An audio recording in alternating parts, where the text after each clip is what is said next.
ያልተጠበቀ ጉድ ነው። የወርቅ ጽላቱ የት ገባ? ጳጳሳቱ ለምን ተከሰሱ? ለመንበረ ፓትርያርክ ጠቅላይ ቤተ ክህነት የገባው ደብዳቤ እጃችን ገብቷል። በሀገረ ስብከቱ ዋና ጸሐፊ ሰበር መረጃ ደርሶናል። የወርቅ ታቦት ወይም ጽላት መሰረቁን በወጣው ደብዳቤ መመልከት ችለናል። አቡኑ የሰረቁት የወርቅ ጽላት በሚል የጻፈው ስፋቱ 14 ሴንቲሜትር ቁመቱ 16 ሴንቲሜትር ሲሆን ዳግማዊ አጼ ምኒልክ በ1892 የሚልና የግዕዝ ውእቱ ወርቅ የሚል ጽሑፍ የተቀረጸበት ጽላት ነው። ኪሎግራም ጳጳስ ሲያጨስ ነው አይቻለሁ። ጳጳስ እያጨሰ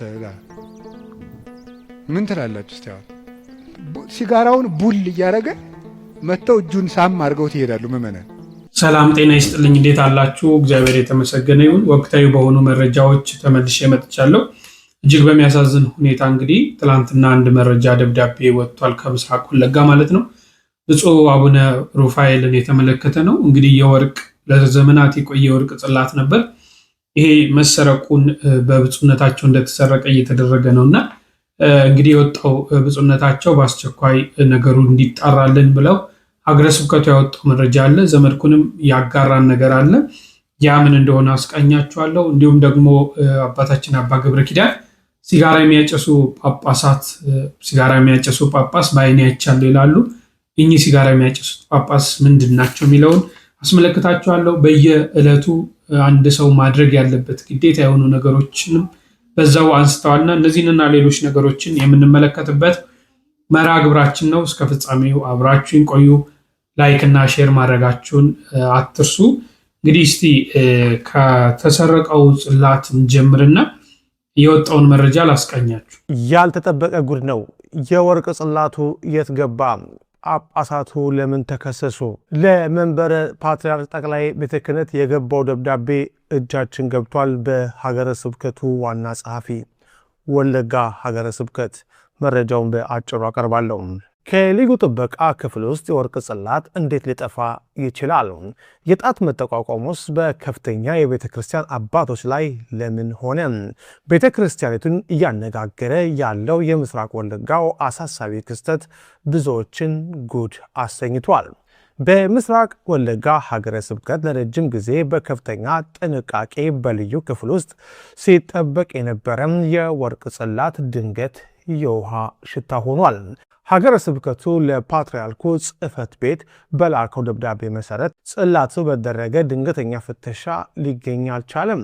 ነገር ግን ከሁሉ በላይ የሚያስገርመውና ነገሩን አሳሳቢ የሚያደርገው ሀገረ ስብከቱ የወሰደው እርምጃ ነው። ሀገረ ስብከቱ ለጠቅላይ ቤተ ክህነት በላከው ይፋዊ ደብዳቤ ላይ እንደተመለከትነው ብፁዕ አቡነ ሩፋኤል ጠቅሶ አፋጣኝ ምርመራ እንዲደረግ ጠይቋል። አቡነ ሩፋኤል የልዩ ክፍሉን ቁልፍ ከብፁዕ አቡነ ኤልያስ ስለመረከባቸው በቂ የሰው ምስክር ስላለ ንብረቱ ርቆ ሳይሄድ ቀርበው ይጠየቅልን በማለት አጥብቆ ሞግቷል። በሀገረ ስብከቱ ዋና ጸሐፊ የተጻፈው ደብዳቤ በአንድ የሀገረ ስብከት ጽሕፈት ቤትና በከፍተኛ የሲኖዶስ አባላት መካከል እንዲህ አይነት ግልጽ ክስ መነሳቱ በአካባቢው ምዕመናን ዘንድ ከፍተኛ ቁጣንና መደናገርን ፈጥሯል። ይሁን እንጂ የጠቅላይ ቤተ ክህነቱ የምርመራ ሂደት መጓተትና ዝምታ ነገሩን ይበልጥ ምስጢራዊ አድርጎታል። እናንተስ በዚህ ጉዳይ ላይ ምን ታስባላችሁ? ይህ ደብዳቤ በተጠናቀው የቅዱስ ሲኖዶስ ስብሰባ ተነስቶ ነበረ። በወርቅ ጽላቱ ምስጢርና በጳጳሳቱ ላይ በተነሳው ክስ ዙሪያ የእናንተን አስተያየት እንጠብቃለን። ጉዳዩን የተከታተሉ ለእናንተ እናደርሳለን። ሰበር መረጃ ደርሶናል። የወርቅ ታቦት ወይም ጽላት መሰረቁን በወጣው ደብዳቤ መመልከት ችለናል። ቀኑንም ቁጥሩንም መመልከት ትችላላችሁ። ጉዳዩ የጠፋብን ንብረት በአስቸኳይ ተጣርቶ እንዲመለስልን ስለመጠየቅ ይሆናል። ከላይ በመግቢያው ርዕስ እንደተጠቀሰው ለረጅም ጊዜ በሀገረ ስብከቱ መንበረ ጵጵስና ልዩ ክፍል ውስጥ ይቀመጥ የነበረውና በብፁዓን አባቶች ዝውውር ወቅትም ሕጋዊ ቬሪቫል ርክክብ ሂደት እየተደረገ የቆየ የወርቅ ጽላት በ25/02/2018 ዓመተ ምህረት በተደረገ ፍተሻና ምዝገባ ይቀመጥበት ከነበረ ክፍል ሊገኝ አልቻለም።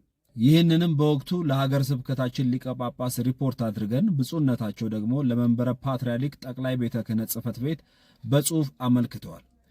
ይሁን እንጂ እስካሁን እየተደረገ ያለው የክትትል ስራ ምንም የተደረሰበት ነገር ስለሌለ ተጠቃሹ ንብረት ርቆ እንዲሄድና ደብዛው እንዲጠፋ እድል የሚሰጥ በመሆኑ እንዲሁም በአካባቢው ህዝበ ክርስቲያን መካከል ቁጣን እየቀሰቀሰ ይገኛል። ስለሆነም ጽሕፈት ቤታችን ጠይቆ ባገኘው መልስ መሰረት ብፁዕ አቡነ ሩፋኤል ከብፁዕ አቡነ ኤልሳ የልዩ ክፍል ቁልፉን እንደተረከቡ በቂ የሰው ማስረጃ ስላለ የሀገርና የህዝብ ንብረት የሆነውን ይህንን የወርቅ ጽላት ርቆ ከመሄዱና ደብዛው ከመጥፋቱ በፊት ብፁዕ አቡነ ሩፋኤል ቀርበው እንዲጠየቁልንና የተባለውን ንብረት ወደ ቦታው ተመላሽ እንዲሆንልን ይደረግ ዘንድ ከፍ ባለ አክብሮት እንጠይቃለን።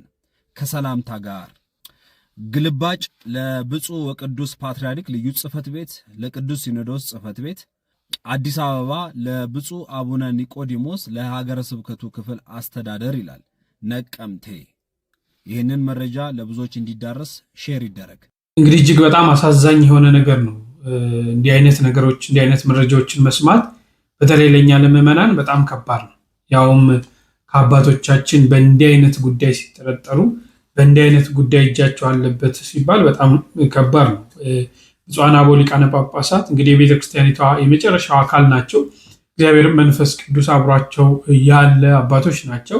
ከእግዚአብሔር ቀጥለው ቤተክርስቲያኒቷን የሚያስተዳድሩ እነዚህ አባቶች ናቸው በመንፈስ ቅዱስ የተሾሙና እንዲህ አይነት ታቦትን ባርከው ጽላትን ባርከው ቤተክርስቲያንን ባርከው ትልቅ ኃላፊነት በሐዋርያና አበው እግር ስር ተተክተው ያሉ አባቶችን በእንዲህ አይነት ሁኔታ ያውም ደግሞ አሁን በጣም በሚያሳዝን ሁኔታ የሚመኩትም በሰው እስከ መሆን ደርሷልና አሁን ይሄ ለዘመናት የቆየው በምስራቅ ወለጋ ያለው የወርቅ ጽላት እንግዲህ በጳጳሳት ናቸው ቁልፉን እንኳን ይዘው የሚረከቡት በጣም ታሪካዊ ቅርስ ከመሆኑ የተነሳ ማለት ነውና እንግዲህ ይህ ታሪክና ይህ ቅርስ ሲወርድ መጥቶ ብፁዕ አቡነ ሩፋኤል ላይ ይደርሳል። እሳቸው እጅ ላይ እንዳለ ነው እንግዲህ ከዛ በኋላ ተሰብሮ እንደሌለ ይልቅ በምትኩ ሌላ ጽላት እንዳለ የተሰማውና እጅግ በጣም አሳዛኝና በጣም ልብ የሚሰብር ነገር ነው።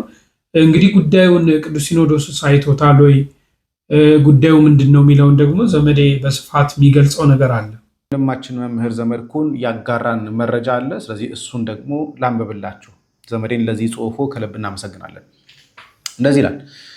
አቡኑ የሰረቁት የወርቅ ጽላት በሚል የጻፈው ስፋቱ 14 ሴንቲሜትር ቁመቱ 16 ሴንቲሜትር ሲሆን ዳግማዊ አጼ ምኒልክ በ1892 የሚልና የግዕዝ ውእቱ ወርቅ የሚል ጽሑፍ የተቀረጸበት ጽላት ነው። ኪሎግራሙ አልተገለጸም። ፎቶ ያለኝ ቢሆንም እዚህ ላይ መለጠፍ ተገቢ አይደለም ብሏል። መልካም ነው፣ እግዚአብሔር ይስጥልን። ጽላቱ አቃቤ ሰዓት አባ ሚካኤል በቀለ በከመ የሚል ነቃ ጥበብ እጅ እንዲረከቡ ተደርጎ በቬርቫል አቃቤ ሰዓት አባ ኃይለ ሚካኤል በቀለ መረከባቸውን ይታወቃል ይላል። የተሰረቀው ጽላት በተመለከተ የጥንት መዛግብቶች የሚያሳዩት ሰነድ ነው። ይህ ሙሉ በሙሉ ወርቅ የሆነው የወርቅ ጽላት በቅርቡ ህገወጥ መልኩ ተሹመው የነበሩት የኦሮሞ ጳጳሳት እንኳን አልዘረፉትም፣ አልነኩትም። ምክንያቱም ቅርስ ነዋ፣ የሀገር ሀብት ነዋ። አጼ ምኒልክ ለወለጋ ኦርቶዶክሳውያን ክብር ያበረከቱት ቅርስም ነው። በሀገረ ስብከቱ በተለያየ ጊዜ ተሹመው የሄዱ ሊቃነ ጳጳሳት አገልግሎታቸውን ጨርሰው ወደ ሌላው ስፍራ ሲሄዱ ለተተኪው አስረክበው ነው የሚሄዱት። አሁንም በሚነሶታ የተመደቡት ብፁዕ አቡነ ናትናኤል እንዲሁ በሀገረ ስብከቱ የነበራቸውን አገልግሎት ፈጽመው ሲዘዋውሩ ለተተኪ አስረክበው ነው የተቀየሩት። ስለዚህ አቡነ ናትናኤል በነበሩበት ወቅት ላይ ይህ ታቦት ነበረ፣ ሲሄዱም ደግሞ አስረክበው የሄዱት ታቦት ነው።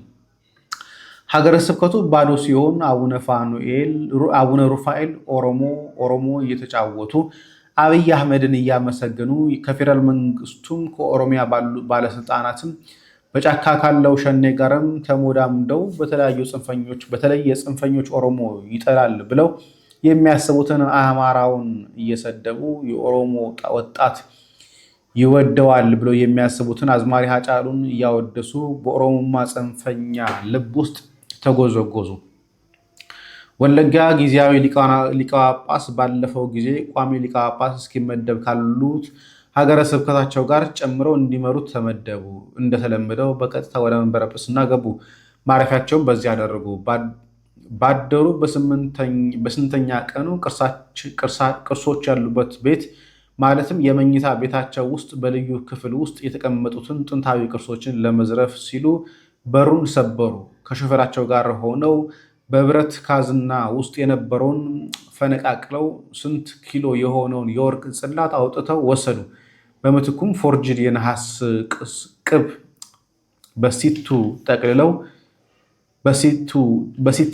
በሱቲ ጠቅልለው አስቀመጡት። የሰበረውንም ካዝና በሰረገላ ቁልፍ ቆልፈው በማግስቱ ሀገረ ስብከቱን ለቀው ወጡ። ካህናቱም ሲመጡ በሩ ተሰብሯል፣ ንብረቱም ተዘርፏል። ወዲያውኑ ፖሊስ ተጠራ፣ አሻራ ተወሰደ፣ መረመሩ። ቅርሱን የወሰደው ማን እንደሆነም ደረሱበት። ነገር ግን ጳጳሱ ላይ ክስ እንዳይመሰረት የፌዴራሉ መንግስት ውስጥ ያሉ አንድ ስሙ ያልተጠቀሰ ባለስልጣን ምርመራውን ማስቆሙ ተነገረ። በጫካ ያለው ኦነግ ሸኔ አቡኑን የሚነካ ከእኔ ጋር ይጣላል ብሎም አውጇል ተብሎም ተወራ። ህግና ፍትህ ከሀገሩ ስለራቀ ሁሉም በየፊናው ቢሮጥም ቢያመለክትም ሰሚ ጠፋ። በመጨረሻም የፖሊስ ወፎቼ መረጃውን አሾልከው ለእኔ ሰጡኝ። በዘመድ ቲቪ በነጭነጫዋ መርሃ ግብር ላይ በስሱ አቀረብኩት። የደነገጠም የለም። ኋላ የወርቅ ጽላቱ ከተዘረፈበት አካላት ጋር በሰው አንደኛውን አገኘሁትን። ተስፋ ቆርጠው እንደተዉት ነገሩኝ። እኔም አልኳቸው ለታሪክ ይቀመጥ ዘንድ ከእናንተ ይቅር መልስ ባታገኝ እንኳን ለቅዱስ ፓትርያርኩም ለመንበረ ፓትርያርኩም ጠቅላይ ቤተ ክህነቱ ለቅዱስ ሲኖዶስም አመልክቱ ብዬ መከርኩ። እነርሱም አደረጉት፣ አመለከቱም። ስለዚህ ይህ የምናየው ደብዳቤ ዘመድኩን በቀለ ባቀረበላቸው ሀሳብ መሰረት የተጻፈ ደብዳቤ ነው ማለት ነው። አባ ፋኑኤል ጋድ በጣም ግራ የሚያጋባኝ አቡነ ፋኑኤል እና አቡነ ሩፋኤል ስም በጣም የተቀያየረ ነውና ስለዚህ ድንገት ሳስቸኝ እንኳን አባ ፋኑኤል ብዬ ቢሆን ይቅር እንደምትሆኑ ተስፋ አድርጋለሁ። አቡነ ሩፋኤል በታወቀ በተመሳሳይ ዘረፋ ከዚህ በፊት በጋምቤላ እንዲሁ ንጹህ የወርቅ ጽላት መስረቃቸውን መዝገቡ ይታወሳል። በወለጋ ይሄኛው ሁለተኛ ነው። አባ ሩፋኤል በእናት ትግሬ በአባት ጎንደር የሆነው ሳለ በሰባራ ባቡር ወላጆቻቸው በስራ ምክንያት ኢሉባቡር መቱ ማደጋቸው ምክንያት ብቻ ኦሮሞ የሚጫወቱ የኦሮሞ በላይ ኦሮሞ ነኝ የሚሉ ከምንም ከየትኛውም ቤተ ክህነቱ ሙያ የሌለበት አባት ናቸው። በዘመነ ህወሓት የተሾሙት በጋምቤላ የሚኖሩ የትግራይ ተወላጆች ዩኒቨርሲቲዎች ጥበቃ ሲባል የትግራይ ኮታ ሲሆን በዘመነ ኦህዴድ ደግሞ ኦሮሞ ሆነው ተከስተዋል። በወለጋ ያለው ኦነግ ሸኔ ጃልመሮን ጨምሮ በ1977 ዓ.ም በሰፈራ የሄዱ ትግሬ ልጆች ስለሆኑ በዘር ቆጠራ የመሰረት አሜሪካ ሜሪላንድ አሁንም በህይወት ባሉት በጳጳሱ ወላጅ እናት በኩል ትግሬ ሲሆኑ ጥበቃው የጠነከረ ነው። የሚዘረፈው የቤተክርስቲያን ሀብት የት እንደሚገባ መጠርጠሩ መልካም ነው። የሆነው ሆኖ ቅዱስ ሲኖዶስ በአሁኑ ስብሰባው በዚህ የወርቅ ጽላት ጉዳይ አንስቶ ሊቀ ጳጳሱን ወጥሮ ይዞ እንደነበር ሰምቻለሁ። ሊቀ ጳጳሱን በቅዱስ ሲኖዶስ ስብሰባ አቋርጠው ለመውጣት ሁላ ተነስተው እንደነበርም ሰምቻለሁ። ጃልመሮ የንስሐ ልጄ ነው። ጫካ ያሉት ልጆች ከመንግስት ጋር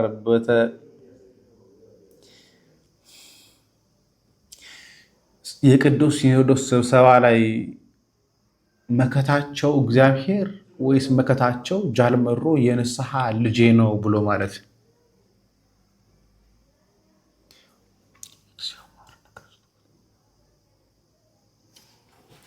ጃልመሮ የንስሐ ልጄ ነው። ጫካ ያሉት ልጆች ከመንግስት ጋር ለማስታረቅ እየጣርኩ ነው። ስብሰባውን እንዳልቀር ብዬ ነው እንጂ የመጣሁት እኔ ከፍተኛ ስራ ነው ያለብኝ። ጦርነቱ ለማስቆም እየጣርኩ ነው ብላ በማለት ስብሰባውን አቋርጦ ለመውጣት ጥረት አድርገው እንደነበርና ሲኖዶሱን በፍጹም የትም አይሄዱም እምቢ ብለው የተጠየቁትን ሳይመልሱ ቢሄዱ ቅዱስ ሲኖዶስ ውግዘትን ጨምሮ ገፎ ለፍርድ ያቀርቦታል በማለት ቁርጥ ያለ አቋም በመውሰዱ እንዳስቀራቸው ተሰምቷል። በመንግስት በኩል ድጋፍ የሚሰጠው አካል ለጊዜው አያገባኝም፣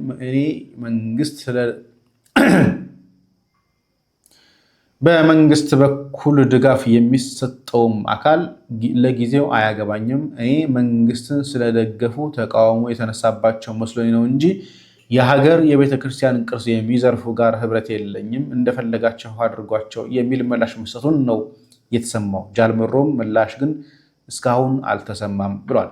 መንግስት እኔ የሀገር ቅርስ እየዘረፉ አልመሰለኝም፣ እንደዛ ከሆነ አያገባኝም ብሏል። የንስሐ ላይ ያቸው ጃል መሮ ግን ምንም አልመለሰም እስካሁን ድረስ። ወንድማችን ጸግሽ እናመሰግናለን። እንግዲህ ዘመድኩን በይፋዊ የቴሌግራም ገጹ ላይ ያሰፈረውን ነው ያቀረበልን። እኔ ምን እንደምላችሁ አላውቅም። እውነት እንዲህ አይነት ነገሮች በጣም አሳዛኝና ከባድ የሆኑ ነገሮች ናቸው። በተለይ አንድ የቤተክርስቲያን ካህን፣ አንድ የቤተክርስቲያን አባት በሰው ሲመካ፣ አንድ የቤተክርስቲያን አባት የቤተክርስቲያኒቷን ንዋየ ቅድሳት እስከ መዝረፍ እስከ መስረቅ፣ ምን ያህል ለሀብት ምን ያህል ለገንዘብ ሀብትና ገንዘብ ነው እንጂ ሌላ ምን ታሪክ ሊያደርጉት ሁሉ ነገራቸውን እኮ ለቤተክርስቲያን የሰጡ ናቸውና እንደው ይህ ነገር ተጣርቶ ብፁዕነታቸውን በዚህ ጉዳይ ምን እንደሚሉ እንግዲህ አገረ ስብከቱም እንግዲህ ለሚመለከተው አካል ተስፋ ቆርጫለሁ ቢልም ለሚመለከተው አካል ማሳወቅ ላለበት አካል አሳውቋል። የሚመለከተው አካልስ ነገሩን ምን አድርጎ ይፈቷል? ተደባብሶ ነው የሚቀረው ወይስ ብፁዕ አቡነ ሩፋኤል ወጥተው የሆነውን ይናገራሉ? አላውቅም። ግን ራሳቸውን ቢያጸዱ ራሳቸውን ከዚህ አይነት ነገር ውስጥ ከሌሉ ንኪኪ ከሌለ ለተጻፈው ደብዳቤ ምላሽ ቢሰጡ በአይነኝ እግዚአብሔር ሰላሙን ያምጣለን። ምን ማለት ይቻላል? አላውቅም። ወደ እነ አባ ገብረ ኪዳን ከማለፌ በፊት አንድ ነገር ላስቃኛችሁ። መጀመሪያ እስቲ አንዲት ከንቲባችን ክብርት አዳነች አቤቤ ያስተላለፈችው አንድ መልእክት አለ። የክብርት ከንቲባዋ ንግግር በሶሻል ሚዲያ ላይ መነጋገሪያ ሆኗል። ክብርት ከንቲባዋም እንዲህ ብለዋል። እስከ መጨረሻው ስሙትና ሐሳባችሁን ስጡበት። ጎዳና ላይ ወጥቶ ምግብ የሚያስለምን ምንም ምክንያት የለም።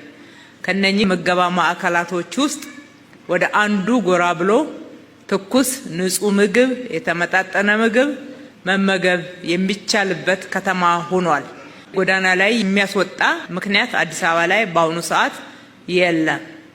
ስለዚህ በየጎዳናው ለዕለት ጉርስ ለሚለምኑ ወገኖቻችን ሁሉ ድጋሚ መልእክት ማስተላለፍ እወዳለሁ።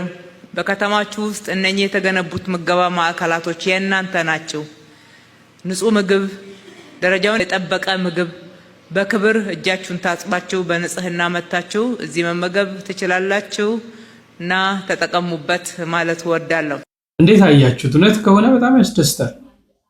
እንዲህ አይነት በተለይ ለተቸገሩ ሰዎች መድረስ፣ ሁልጊዜ ጎዳና ላይ እህል የሚለምን ሰው ይጥፋ ከተባለ እውነትም ሀገራችን እያደገች ነው አይደል? ምን ትላላችሁ በዚህ ሀሳብ ላይ? እኔ ይልቅ ወደ ቤተክርስቲያናችን እንመለስ። በጣም እጅግ ሁልጊዜ ማነሳው ሀሳብ ነው ይሄ። ወንድማችን ሲያነሳው በጣም ደስ ብሎኛል። ስሙት። ቤተክርስቲያን አስራታችሁን ትሰጣላችሁ አይደል? አስራታችሁን ስትሰጡ ስም እየመዘገቡ ሲቀበሉ እሺ ስንት አመጣ? እሺ 30 ሺህ ብር። ምን ሰርተን ያመጣው ይላሉ አይሉም? ያን ጥያቄ ልጠይቃችሁ።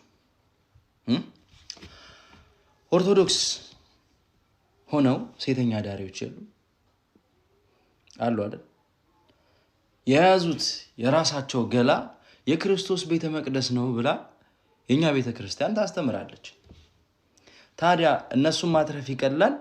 ቤተ ክርስቲያን እያለ ህንፃ ቤተ ክርስቲያን በጣም ግዙፍ መስራት ይቀላል?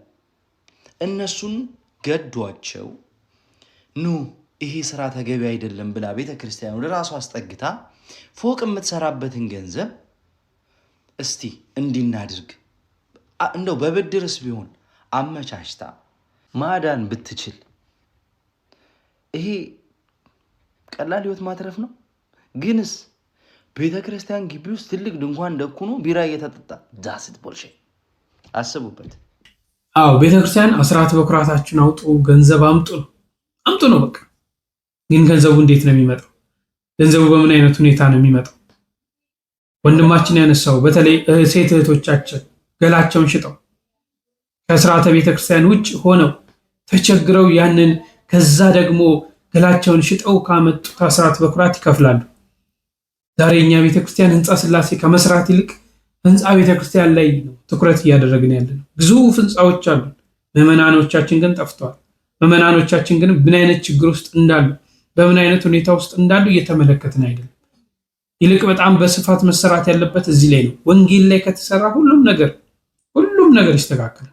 የሰው ልጅ ወንጌል ከገባው፣ የሰው ልጅ መጽሐፍ ቅዱስ ከገባው፣ የሰው ልጅ ክርስትናው ከገባው በርካታ ስራ መስራት ይቻላል። እኛ ዛሬ ክርስትናው አልገባንም፣ ወንጌሉ አልገባንም። ወንጌሉም እየተሰበከ አይደለም። ወንጌሉም ለዓለም እየደረሰ አይደለም። ወንጌልማ ቢደርስ ኖሮ ዛሬ የህንፃ ቤተክርስቲያን ከምንሰራ ቅድሚያ ህንፃ ስላሴ ላይ እንሰራ ነበር።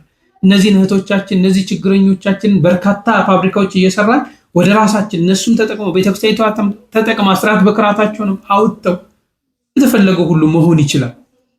እኔ ይናፍቀኛል እግዚአብሔርን በዘመኔ ማየት የምፈልገው ይሄንን ከህንፃ ቤተክርስቲያን ወጥተን ህንፃ ስላሴ ላይ መስራት የቻልን ቀን እኔ ያለታ ብሞትም አይቆጭ። በቃ ህንፃ ላይ ህንፃው እኛ ህንፃ ላይ ስላሴ ህንፃ ላይ መስራት ከተቻለ ማለት ከተጀመረ እሱ ላይ በርካታ ባለሀብቶች እኮ አሉ። በርካታ የኢትዮጵያ ኦርቶዶክስ ተዋሕዶ ቤተክርስቲያን የሌላት ልጅ የለም። ወንጌል ቢገባን ግን በርካታ ነገር መስራት እንችላለን ብዬ አስባለሁ። በዚህ ላይ ሀሳባችሁን ግለጹ። ከአባ ገብረ ኪዳን እንለፍ። የሚያጨሱ ጳጳስ አይቻለሁ ባይኔ ይላሉ። እሱን ከማየታችን በፊት 5 ነገሮችን ግዴታ ማድረግ አለብን የሚለውን እንስማ። እንደውም ከዛሬ በኋላ በሰበኩበት ሁሉ ለመናገር ነው ቃል የምገባው። እግዚአብሔር ይረዳል። እነዚህን 5 ነገሮች ሰው እስኪያደርጋቸው ድረስ ከቻልኩ እስከምሞት እናገራለሁ። እናንተም በጸሎት ካሰባችሁ እና ካስጨረሰኝ። ስለዚህ የመጀመሪያው 1 ምዕራፍ መጽሐፍ ቅዱስ በቀን አንብቡ። ሁለተኛው ቤተክርስቲያን ሳትገቡ አትዋሉ። በቀን መግባት የማያስችል ተፈጥሯዊ ግዳጅ ከገጠማችሁ ደጅ ላይ ቆማችሁ ሄዱ። ሶስተኛው በሳምንት 1 ቀን ቢያንስ አስቀድሱ። ውስጥ ገብታችሁ በሳምንት 1 ቀን ቢያንስ ማለት ነው። አራተኛው ንስሐ ግቡ። ንስሐ እንደውም ምንድን ነው የምትባለው? ሌላኛይቱ ከእግዚአብሔር የተሰጠችን ልደት ናት እንባል። አንድ ልደት ከእናት አባት ተወልደናል። ሌላ ልደት ደግሞ በጥምቀት እንደገና እሷ ስትደበዝዝ ደግሞ እግዚአብሔር በንስሐ ልደት ሰጠ። አዳም ከሔዋን እሱን የመሰለ ልጅ እንደወለደ ይላል አረጋዊ መንፈሳዊ የተባለ ሊቅ። አዳም ሔዋን ከምትባል ሚስቱ እሱን የመሰለ ልጅ እንደወለደ ክርስቶስ ከንስሐ ማህፀን እሱን የመሰሉ ልጆችን ይወልዳል። ደስ አይላችሁ? አዎ። እዚያ ንስሐ ማህፀን ውስጥ ገብተን እንደገና ክርስቶስን የመምሰል አባታችን እግዚአብሔርን የመምሰል እድል አለን። እሱ የመንፈስ ቅዱስ ጉልበት ስለሆነ ነው። አቤቱ ጉልበት ሆይ እወድሃለሁ እንድንል የፈለግኩት። ንስሐ ግቡ። የመጨረሻው ጸልዩ። ሳትጸልዩ አትብሉ። ሳትጸልዩ እቤት አትውጡ። ብትችሉ ስግደት ስገዱ። ጥቂት ስገዱ። ትንሽ ከቻላችሁ 41 ካቃታችሁ 21 ካቃታችሁ 7 ካልሆነ 3። ይኸውላችሁ እኛ ለእግዚአብሔር ስንሰግድ ሰይጣን ከኛ ጋር ይወድቃል። ሰው ለእግዚአብሔር ሲንበረከክ የሚያንበረከኩት ከሱ ስር ይንበረከካሉ። ዳዊት ለእግዚአብሔር ይንበረከካል። እግዚአብሔር የዳዊትን ጠላቶች ለዳዊት ያንበረከካል። ቀመሩ ይሄ ነው። እኛ ለእግዚአብሔር እንንበረከክ፣ የሚያንበረከኩንን አጋንንት ደግሞ እግዚአብሔር ያንበረከካቸዋል። ሰው ለእግዚአብሔር ሲንበረከክ ትልቅ ነገር ነው። ስለዚህ ጥቂት ስግደት በቀን ስገዱ። ጸልዩ። ጸሎት አታቋርጡ። ለጸሎታችሁ ደግሞ ቀመር አታብጁለት። ማለት ነው? ዛሬ ንጹህ ነኝ ልጸልይ፣ ዛሬ ረክሻለሁ አልጸልይም። በቃ ሁልጊዜ ዝም ብላችሁ ጸልዩ። ሁልጊዜ ጸልዩ። ይህን ያደረግን እንደሆነ እግዚአብሔር ጉልበት ይሆነናል ልላችሁ ፈልጌ ነው። መድኃኔዓለም ለሁላችንም ጉልበት ይሆነን። የትንሣኤውን ብርሃን ለሀገራችን ያብራልን። የጨለመብንን ነገር ሁሉ በትንሣኤው ብርሃን ያርቅልን። ለተጨነቁ ሁሉ መድኃኔዓለም ሰላምን ይስጥልን። አቤቱ ጉልበቴ ሆይ እወድሃለሁ። በእውነት በጣም ደስ ይላል። ትክክለኛ ነገር ነው ያሉት። አባታችንን ያቆይልን። አዎ የሰው ልጅ በቀን 1 ምዕራፍ መጽሐፍ ቅዱስ ማንበብ አለበት። ቤተክርስቲያን መሄድ አለበት። በሳምንት ቢቻል በተቻለ 1 ቀን ዕለተ ሰንበትን ማስቀደስ፣ ንስሐ መግባት፣ መቁረብ፣ ጸሎት ማድረግ። እነዚህ ነገሮች ካላደረግን ምኑም ክርስቲያኖች ሆነ ምኑም በሃይማኖት ተመላለስ። ስለዚህ እነዚህ ነገሮች ወሳኞች ናቸው። በህይወታችን እነዚህን የምናደርጋቸው ከሆነ እንደኛ ስኬታማ ሰው የለም። በህይወታችን እነዚህም ተግባራዊ የምናደርግ ከሆነ እንደኛ ከፊታችን የሚመጣውን ጠላት ከፊታችን የሚመጣውን ሁሉ ነገር እንቅፋቱን በሙሉ እግዚአብሔር አምላክ ያስወግድልናል ማለት። ስለዚህ በዚህ መንገድ እንጓዝ። ከዚሁ ከአባ ገብረ ኪዳን ሳንወጣ ሲጋራ የሚያጨሱትን ጳጳስ እስቲ እናያቸው። ጳጳስ ሲያጨስ ነው አይቻለሁ። ጳጳስ እያጨሰ ምን ትላላችሁ? እስቲ አሁን ጳጳሱ ሲጋራ እያጨሱ ቡል እኔ ጳጳሳት ያጭሱ የሚል አዋጅ አልናገሩም፣ እነሱም አይሰሙኝም ብል ራሱ እነሱም አይሰሙም። የኛ ጳጳሳት እኔ አያደርጉም አይሰሙም። ግን ማለት የፈለኩት ሲጋራውን ቡል እያደረገ መተው እጁን ሳም አድርገውት ይሄዳሉ ምእመናን። እኔ ባይኔ እኮ ነው ያየሁት። ትናንት ራሱ አይቻለሁ። ዛሬ ጠዋት ነው የገባሁት። እነሱ እንደዛ ነው የሚያደርጉት። እግዚአብሔር ጋር እንጂ ሰው ነውር ላይ አይደለም የሚንጠለጠሉት። ጉልበታችን መምጣት ያለበት ወደ እግዚአብሔር ነው። እንድንጠቀም መጠጊያ ማድረግ ያለብን እግዚአብሔርን ነው። የዘመን ጉዳይ እንጂ ማንም ሰው ከእግዚአብሔር ተለይቶ የተጠጋበት አምባ ሁሉ አይረባውም። መቼም ብዙዎቻችሁ ፎቶ ወይም ደግሞ ሲጋራ ሲያጨሱ ነው የጠበቃችሁት፣ ወይም ደግሞ ከኛ ጳጳሳት ይህ ማን ናቸው ብላችሁ ነው ያስባችሁት አይደል? አዎ። እዚህ ውስጥ ግን ትልቅ ትምህርት ነው ያገኙት። እኔ በውጭው ዓለም እንግዲህ ከውጭ ነው የመጡት። በውጭው ዓለም እንዲህ የሚያደርጉ አባቶች እንኳን አሉ። ሲጋራቸውን እያጨሱ ምዕመናኑ እየሄዱ እጃቸውን እንኳን ይስማሉ።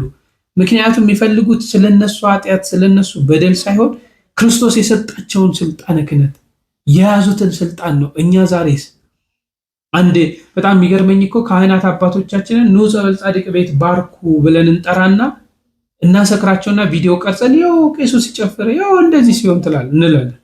ምን ያህል በደለኞች እንደሆንን ማለት ነው። ምን ያህል የሰው ንውር፣ ምን ያህል የሰው ጉድፍ ፍለጋ ውስጥ እንደምንሄድ። በሌላው ዓለምስ ክህነቱን ነው የሚፈልጉት። የእሱ ጉድፍ የእሱን ውድቀት አይፈልጉም። ስለሱ ውድቀት አይመለከታቸው። እኛ ሰውዬ ጳጳስ መሆናቸውን ነው የሚፈልጉት እንጂ ሲጋራ አጨሱ፣ ከሴት ጋር አደሩ፣ ምን አደረጉ አይመለከታቸው። ከኛ የሚጠበቀው ማለት ነው ያ እግዚአብሔር በሚጠይቀው ይጠይቃቸዋል። እያንዳንዱን ፍርዱን ሲጀምር እግዚአብሔር ከየት ነው የሚጀምረው? ከቤቱ ነው። ስለዚህ በሚጠይቀው ይጠየቃል። ከዚህ ዓለም ወጥተን የካህናት አባቶቻችንን ክህነት የጳጳሳት አባቶቻችንን ጵጵስና እናክብር። ለኛ የሚጠቅመን ይሄና ይሄ ብቻ ነው። ከዛ ውጪ ያለውን ነገር እሱ እግዚአብሔር የኛን ኃጢአት እኮ ሸሽጎልን ነው ደብቆልን ነው እንጂ ኃጢአታችን በየግንባሮቻችን ቢጻፍ ዛሬ ማን ነበር በፊቱ የሚቆም? ማንም የለም። ይህን ምክር ሰምተን እንጨርስ። የአንዳንድ ሰው ጥያቄ ሳጥናኤልን እግዚአብሔር ለምንድን ነው ልቡናውን መልሶለት ንስሐ እንዲገባ አድርጎ ማይምረው ይላሉ። ጥሩ ጥያቄ ነው። በመጀመሪያ እግዚአብሔር ይመስገን በሉ። እስኪ እንደምን አላችሁ? እግዚአብሔር ይመስገን በሉ። እግዚአብሔር ይመስገን በሉ ምላችሁ እንዲሁ ለዚች ቅጽበትም እንኳ ቢሆን እግዚአብሔር ይመስገን እንድንል ነው። በዚህ ዘመን እግዚአብሔር ይመስገን ማለት እንደ አላዋቂነት እየተቆጠረ ስለሆነ አለመታደላችን እኮ ነው። በነገራችን ላይ ኦርቶዶክሳውያን ለእግዚአብሔር የመጨረሻው ስጦታ የስጦታዎች ሁሉ መደምደሚያ ምስጋና ነው። ለእርሱ የምንሰጠው ምንም አይነት ስጦታም ምንም ሊመጥነው የሚችል ነገር የለም። በቃ የመጨረሻው ስጦታችን ምስጋና ነው። ከሞት በኋላ ያለውን ህይወት ምግብ እየበላን አይደለም የምንኖረው።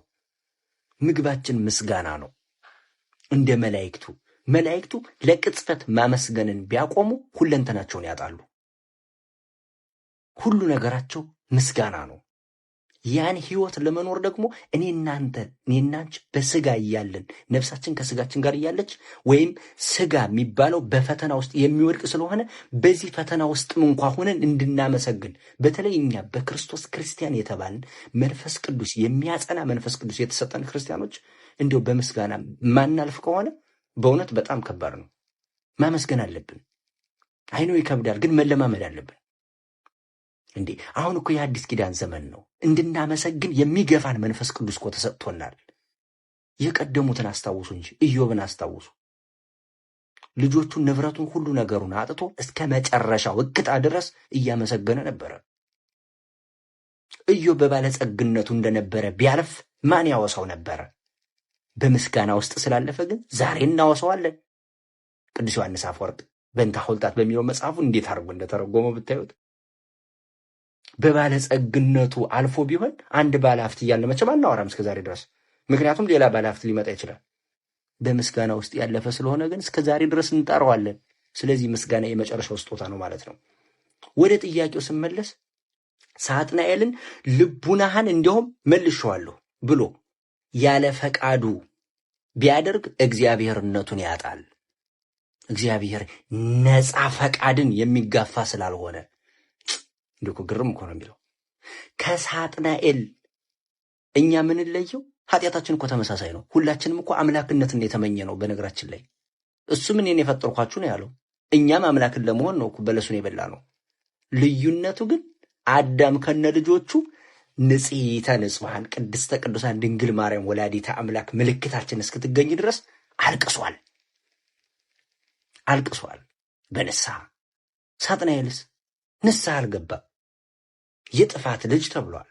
ያን ነጻ ፈቃዱን ከተቃወመው ወይም እንደዚህማ መሆን የለበትም እንዲያውም እንዲህ አድርጌያለሁ ካለ ነው እግዚአብሔርነቱን የሚያጣው።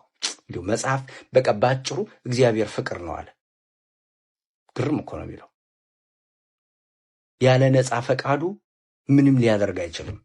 የአዳም ፈቃዱ ንስሐ መግባቱ ነው፣ ማልቀሱ ነው። ስለዛ ምህረትን አገኘ፣ ቃል ኪዳንን ተሰጠው። ከሴቲቱ ተወልጄ የሰራሁን በደልህን አንተ ማስተሰረይ አትችልም ተብሏልና እንዴት እኛ ራሳችን ልናስተሰርይ እንችላለን? አንችልም። በስጋ ተገለጠ። የአብ ክንዱ ኃይሉ ወልድ በስጋ ተገልጦ ሞታችንን ሙቶ ቀጥቅጦ አጥፍቶ መቃብሩን ባዶ አድርጎ ወደ ሰማይ አረገ፣ ቤተክርስቲያን ሰርቶልን። ሳጥናኤል ደግሞ ከነ ግብረ አበሮቹ እስከ ዛሬም ድረስ አለ። እስከ ወዲያኛው እስከ ፍርዱ ቀን ድረስ ይሄዳል። ልቡ ለጥፋት ብቻ ነው። ነጻ ፈቃዱ የሳጥናኤል ጥፋት ብቻ ነው። ስለዚህ በጥፋቱ ይቀጥላል። ያለ ነጻ ፈቃድ እግዚአብሔር ምንም ሊያደርግ አይችልም። ለዛ ነው ዛሬም እኛ በነጻ ፈቃዳችን አማካኝነት ነፍሳችን ከስጋችን እያለች ንስሐ ግቡ የሚሉት አባቶች። ንስሐ ካልገባነስ ስሙን አልጠራውም፣ ከሱ በምንም ልንለይ አንችልም። ንስሐ ከማይገባው አካል እና ኦርቶዶክሳውያን ባጭሩ መልሱ አይቲንክ ያገኛችሁት ይመስለኛል። እኛ ግን እናመስግን ነው። አሁን ምስጋናን እንድናመሰግን የሚገፋፋን መንፈስ ቅዱስ ተሰጥቶን ያለን የሐዲስ ኪዳን ክርስቲያኖች ስለሆነ አሁን በዚህ ሰዓት ሰላማችሁ ብዚት ይበል። መልካም ቀን ይሁንላችሁ። ለወንድማችን ቃል ሕይወትን ያሰማልን። እኛም በሰማነው 30፣ 60፣ 100 ያማሩ ፍሬዎችን ለማፍራት ያብቃን። እግዚአብሔር አምላክ ይቅር ይበለን። በየጊዜው የምንሰማው በየጊዜው የምናየው ነገር በጣም አስጠሊታ ነውና እግዚአብሔር ከዚህ ሁሉ ክልል ሊያደርገን ለማለት እፈልጋለሁ። በሌሎች መረጃዎች እስክንገናኝ ቸር ቆዩልኝ።